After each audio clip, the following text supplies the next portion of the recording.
फिल्मों को समाज का आईना कहा जाता है। कई फिल्में महज मनोरंजन के लिए बनाई जाती हैं तो कई ऐसी होती हैं जो समाज को आईना भी दिखाती हैं। ऐसे में फिल्में हमारी जिंदगी का एक अहम हिस्सा है। हम जितनी बातें किताबों के जरिए सीखते और समझते हैं उससे कहीं ज्यादा भरोसा हम फिल्मों में दिखाए गए दृश्यों पर भी करते हैं। बीते कई सालों में सामाजिक और राजनीतिक मुद्दों पर फिल्में बनाई गई हैं।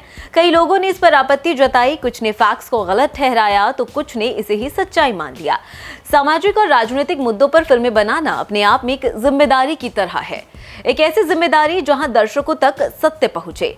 लेकिन फिल्मों और विवादों का एक दूसरे से गहरा नाता भी है और कई बार फिल्में अपनी रिलीज से पहले ही चर्चा में आ जाती है। अक्सर इन चर्चाओं का कारण उससे जुड़ा कोई ना कोई विवाद होता है या फिर कई बार ये विवाद जाने अनजाने में शुरू हो जाता है तो कई दफा इन्हें जानबूझकर शुरू किया जाता है। ऐसी एक फिल्म की आज हम बात करेंगे जिससे जुड़ी है हमारे देश की राजनीति। ये फिल्म बनी लेकिन कभी सिनेमा घरों तक पहुंच नहीं पाई। हम बात कर रहे हैं फिल्म किस्सा कुर्सी का की। इंदिरा गांधी ने जब देश में आपातकाल लगाया तो उसका असर बॉलीवुड में भी देखा गया।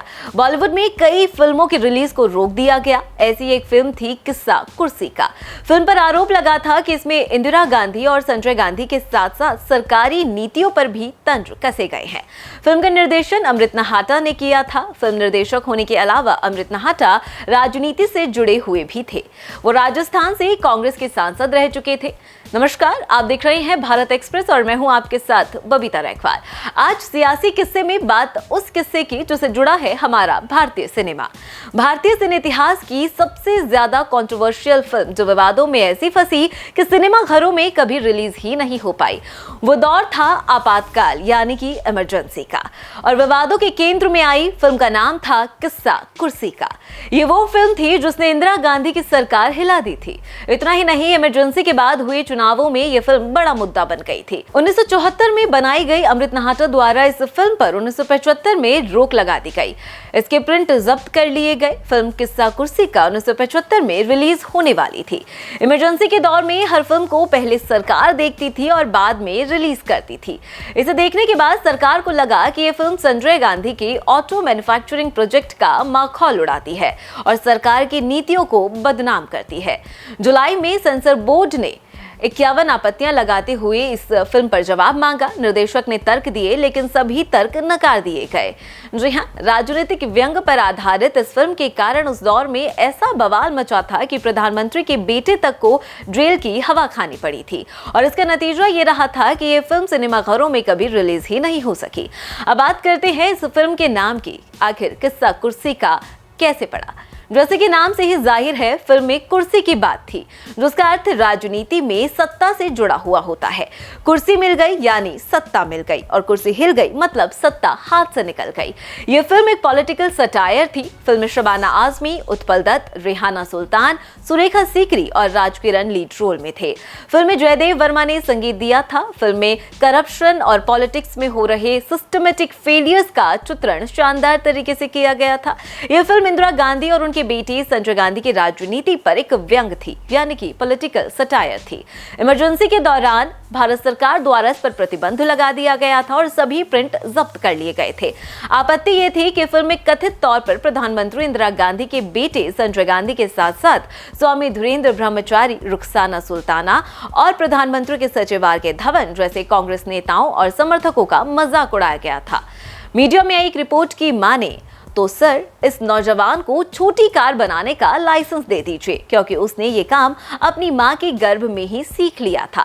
फिल्म के इस डायलॉग को लेकर काफी आपत्ति जताई गई थी। उस समय फिल्म के उस नौजवान के किरदार को देश की पहली महिला प्रधानमंत्री इंदिरा गांधी के बड़े बेटे संजय गांधी पर आधारित माना गया था।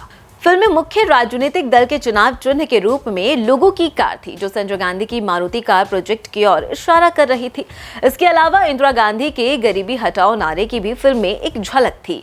इसमें स्वामी धीरेन्द्र ब्रह्मचारी के प्रति गांधी परिवार के प्रेम को भी दिखाया गया था। फिल्म में उत्पल दत्त धार्मिक नेता के किरदार में नजर आए थे। इन आपत्तियों को लेकर ministry of information and broadcasting यानी कि सूचना और प्रसारण मंत्रालय ने फिल्म के निर्माता को कारण बताओ नोटिस जारी किया था जिस पर उन्होंने जवाब दिया दिया कि सभी पात्र काल्पनिक थे और किसी राजनीतिक दल या व्यक्तियों का संदर्भ नहीं देते। लेकिन तब तक इमरजेंसी की घोषणा हो चुकी थी, इसलिए फिल्म की रिलीज पर ही रोक लगा दी गई। इसके बाद संजय गांधी और उनके समर्थकों ने सीबीएफसी के कार्यालय से फिल्म के सभी प्रिंट उठा लिए और कथित तौर पर उन्हें गुड़गांव की मारुति फैक्ट्री में जला दिया गया था, ताकि सुनिश्चित हो कि फिल्म कभी भी सिनेमा घरों में रिलीज ना हो सके। 1977 में इमरजेंसी खत्म हुई, लेकिन किस्सा कुर्सी का किस्सा अभी तक खत्म नहीं हुआ था। आपातकाल हटा, आम चुनाव हुए, इंदिरा गांधी और संजय गांधी हार गए।